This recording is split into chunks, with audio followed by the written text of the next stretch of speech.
Olá pessoal, hoje vou falar sobre avaliação nutricional.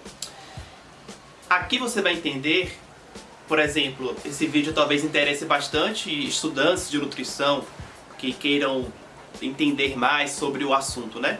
Mas já deixa o seu like, deixa o seu joinha aqui embaixo. Aqui você vai entender, né, os parâmetros que envolvem isso daqui. E se você não me conhecia, eu sou nutricionista, então se inscreva neste canal para acompanhar vários outros vídeos além deste aqui. Inclusive, como tem a ver com uma etapa da atividade do profissional nutricionista, eu vou colocar esse vídeo na playlist Profissão Nutricionista que eu tenho aqui no canal. Então o link dessa playlist eu vou deixar aqui embaixo na descrição, porque você pode literalmente conferir vários vídeos relacionados desde a graduação em si até a fase da atuação profissional. Nesse caso aqui, vai atuar mais utilizando a avaliação nutricional, de acordo com o que eu vou explicar aqui no vídeo, o nutricionista que atua na área clínica ou na área hospitalar, a princípio. É claro que se é um nutricionista que trabalha, vamos supor, tá? Um nutricionista que trabalha com um time de futebol, não é um âmbito hospitalar e também não é um âmbito clínico, né, de um consultório. Às vezes é ali um acompanhamento dentro de um estádio, sei lá.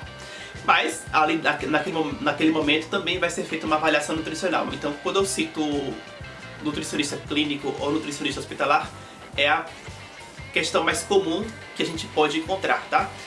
Mas vamos lá. A avaliação nutricional consiste em 4 grandes parâmetros. Vamos entender. E eu vou citá-los em ordem aleatória, ou seja, não é em ordem de mais ou menos importância, tá? 1. A parte da avaliação antropométrica ou antropometria. 2. Inquérito alimentar. 3. Avaliação clínica. E 4. Exames laboratoriais. Pronto, tchau? Não, calma, eu vou agora fazer uma espécie de desdobramento de cada um desses tópicos, ou melhor, né, como eu já tinha dito, desses parâmetros aí. Bom, a parte de antropometria consiste a avaliação de medidas daquele paciente. Medidas do corpo.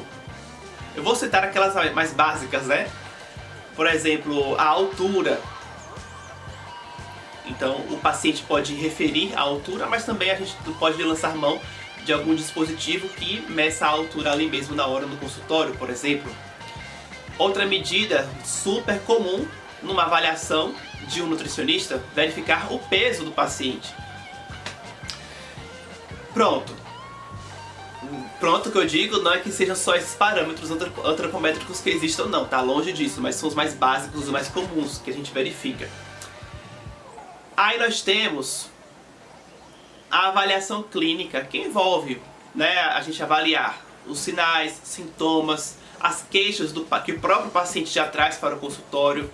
Eu vou dar um exemplo, tá? Já aconteceu de uma paciente, ela relatar quadro de dor de cabeça, que depois que eu fiz a minha intervenção, né, ela seguiu a dieta, no retorno ela melhorou a dor de cabeça.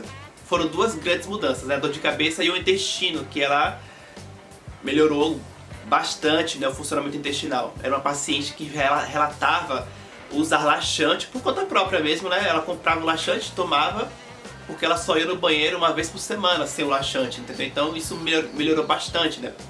Não é uma coisa saudável você ficar precisando de usar um laxante.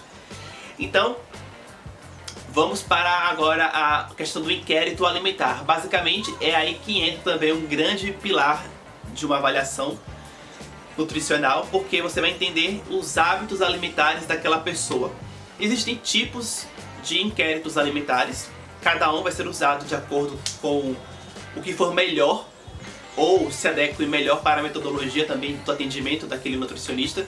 Mas um exemplo é o recordatório 24 horas, que aí você vai, como eu falei, conhecer os hábitos desse paciente. Não existe como você prescrever uma dieta para a pessoa sem você saber o que ela costuma consumir.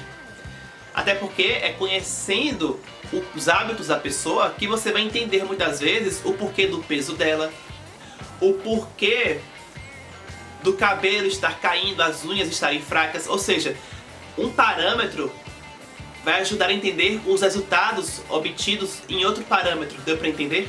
Então, às vezes, o que você colhe no parâmetro do inquérito alimentar ajuda você a entender os resultados obtidos na avaliação clínica, os resultados obtidos na antropometria, os resultados obtidos no próximo parâmetro que eu vou falar agora, os exames laboratoriais, que é um outro momento muito importante, porque você realmente junta todos os dados para entender o que se passa com aquele paciente. Lembrando que, os exames laboratoriais, exames de sangue, podem ser solicitados pelo nutricionista. Então, por exemplo, quando a pessoa entra em contato comigo para agendar uma consulta, normalmente eu já peço, olha, se for a primeira consulta inclusive, é a primeira consulta, nem conheço a pessoa, o paciente ainda, eu já peço, olha, no dia da consulta, se você tiver exame de sangue recente, traga, precisarem ver, Se for uma consulta online, aí eu peço que a pessoa envie por e-mail, por exemplo, para que eu veja antes da consulta começar. Esse é um ponto.